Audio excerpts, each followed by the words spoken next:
আজকে বানিয়ে দেখাবো একদম 10 মিনিটের মধ্যে রেডি হয়ে যাবে চকলেট কেক, তাও আবার বেকারি স্টাইল। হ্যাঁ বন্ধুরা, আজকে নিয়ে চলে এসেছি ঘরে থাকা সামান্য উপকরণ দিয়ে কি করে বেকারি স্টাইলে চকলেট কেক বানাবে, যেটা খেতে বাড়ির বাচ্চা থেকে বড় সবাই খুব ভালোবাসে। হ্যাঁ বন্ধুরা, আজকের ভিডিওটা স্কিপ না করে পুরোটাই দেখার অনুরোধ রইল। আজকের ভিডিওতে যে ছোট ছোট টিপসগুলো শেয়ার করব সেটা ফলো করলে তোমরা একদম বেকারি স্টাইলে 10 মিনিটের মধ্যে চকলেট কেক রেডি করতে পারবে। তো ফার্স্ট আমি আজকে গ্যাস ওভেনে করব, তার জন্য আমি একটা কড়াই নিয়েছি আর গ্যাসটাকে মিডিয়াম ফ্লেমে রেখে প্রিহিট করে নিলাম। অন্যদিকে যে মোল্ডে আমি আজকে কেকটা বেক করব তার জন্য কি মোল্ড নিয়েছি সেটা তোমাদেরকে দেখিয়ে দিচ্ছি।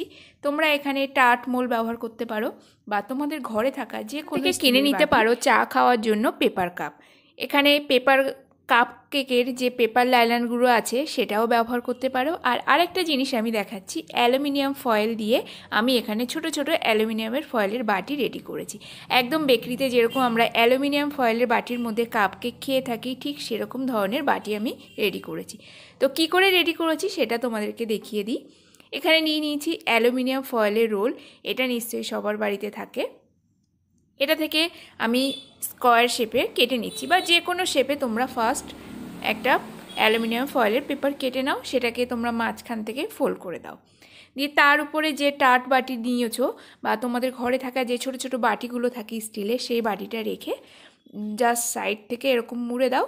দিয়ে একটা কি হবে, আমাদের বাটির আগে শেপটা রেডি হয়ে যাবে। এরপরে বাটিটা আমি মাঝখান থেকে বের করে নিচ্ছি, নিয়ে সাইডের যে অ্যালুমিনিয়াম ফয়েলের পেপারগুলো বেরিয়ে আছে সেগুলো সব একসাথে মুড়ে দিচ্ছি। আর অ্যালুমিনিয়াম ফয়েলের এটা একটা বাটির মধ্যে আমি রেখেছি যাতে বাটির শেপটা পুরোপুরি অ্যালুমিনিয়াম ফয়েলের মধ্যে চলে আসে। তো এইভাবে চেপে চেপে আমি বাটির শেপটা রেডি করে নিলাম। আরও পারফেক্ট শেপ রেডি করার জন্য ওপর থেকে আরেকটা বাটি দিয়ে হাত দিয়ে প্রেস করে দেবো, দেখবে একদম পারফেক্ট বাটির শেপ। তোমরা তোমাদের পছন্দ মতো যে কোনো মোল্ড ব্যবহার করতে পারো। যদি ঘরের স্টিলের বাটি ব্যবহার করো তাহলে একটু সামান্য অয়েল ব্রাশ করে নেবে। তো মোল্ডগুলো আমি সাইড করে দিলাম, শুরু করা যাক কেকের কাজ। এখানে ফার্স্ট আমি 3 টেবিল স্পুন মেল্টেড বাটারের বদলে তোমরা তেলও ব্যবহার করতে পারো। এখানে দিয়ে দিলাম 1/3 কাপ পাউডার সুগার, এটা আমাদের বাড়ি থাকা রেগুলার চিনিটা আমি মিক্সারে গ্রাইন্ড করে নিয়েছিলাম। এরপরে বাটার আর চিনিটা একটু কয়েক সেকেন্ডের জন্য সামান্য একটু মিশিয়ে নেব, পুরোপুরি না মিশ্রণ হলেও ঠিক আছে।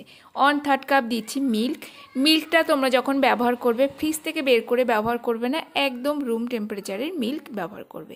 এরপরে 3টে যে উপকরণ দিলাম বাটার, চিনি, মিল্ক, ভালো করে মিক্সড করে নেব যতক্ষণ না আমাদের চিনিটা গলে যাচ্ছে।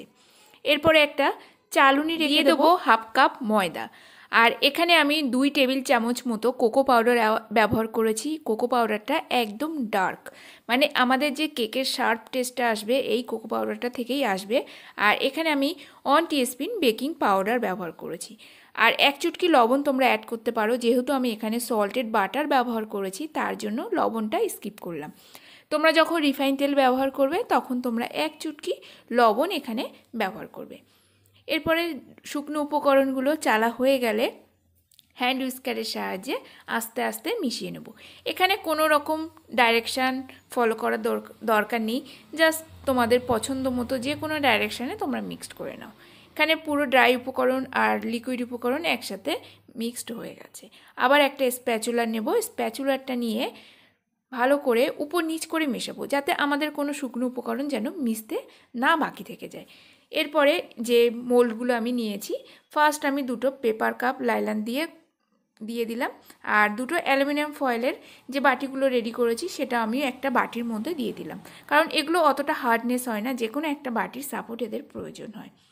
ফার্স্ট প্রতিটা মোল্ডে আমি অল্প অল্প করে ব্যাটার দেবো, একেবারে পুরোপুরি ব্যাটারটা আমি ভরবো না। আর এখানে আমি কিছু ডার্ক চকলেট আগে থেকে চপ করে রেখেছিলাম, সেগুলো এক এক করে প্রতিটা কেকের সেন্টারে আমি রেখে দিচ্ছি। এইটাতে তোমাদের আরও মানে লোডেড যে চকলেটের এক একটা বাইটে যে টেস্ট আসবে, দুর্দান্ত টেস্ট, মানে বেকারি থেকেও তোমরা এই টেস্ট মজা পাবে। পরে চকলেটগুলো দেওয়া হয়ে গেলে এর মধ্যে দিয়ে দিচ্ছি যে সামান্য ব্যাটারটা ছিল সেটা। আর এখানে যে চকলেটটা আমি ব্যবহার করেছি সেটা 2 ml ডার্ক কম্পাউন্ড। তোমাদের কাছে যদি এই চকলেট না থাকে তারা তোমরা ডেয়ারি মিল্ক বা আমুলের যে সুগার ফ্রি চকলেট আছে ডার্ক, সেটা ব্যবহার করতে পারো। আচ্ছা বন্ধুরা, এবারে তোমাদের মনে একটা নিশ্চয়ই কোশ্চেন আসছে, আজকে আমি চকলেট কেক ব্যাটারের মধ্যে কেন কোনো ফ্লেভার অ্যাড করলাম না। আজকের কেকটা যেহেতু ঘরে থাকা উপকরণ দিয়ে আমি রেডি করছি, সেই জন্য আমি এখানে কোনো ভ্যানিলা এসেন্স বা ভ্যানিলা পাউডার অ্যাড করলাম না। তোমাদের হাতের কাছে যদি ভ্যানিলা এসেন্স থাকে তাহলে অন ড্রপ মতো অ্যাড করবে। আর হ্যাঁ বন্ধুরা, আজকে যে আমি কোকো পাউডারটা অ্যাড করেছি না, একদম ডার্ক কালারের আর খুব শার্প টেস্টের, এই কোকো পাউডারটা অ্যাড করলে আমি কখনো এসেন্স বা কোনো ভ্যানিলা পাউডার অ্যাড করি না। এরপর এক এক করে কাপ কেক মোল্ডগুলো আমি একটা থালার মধ্যে নিয়ে নিলাম, কারণ আজকে আমরা কড়াইতে বেক করব।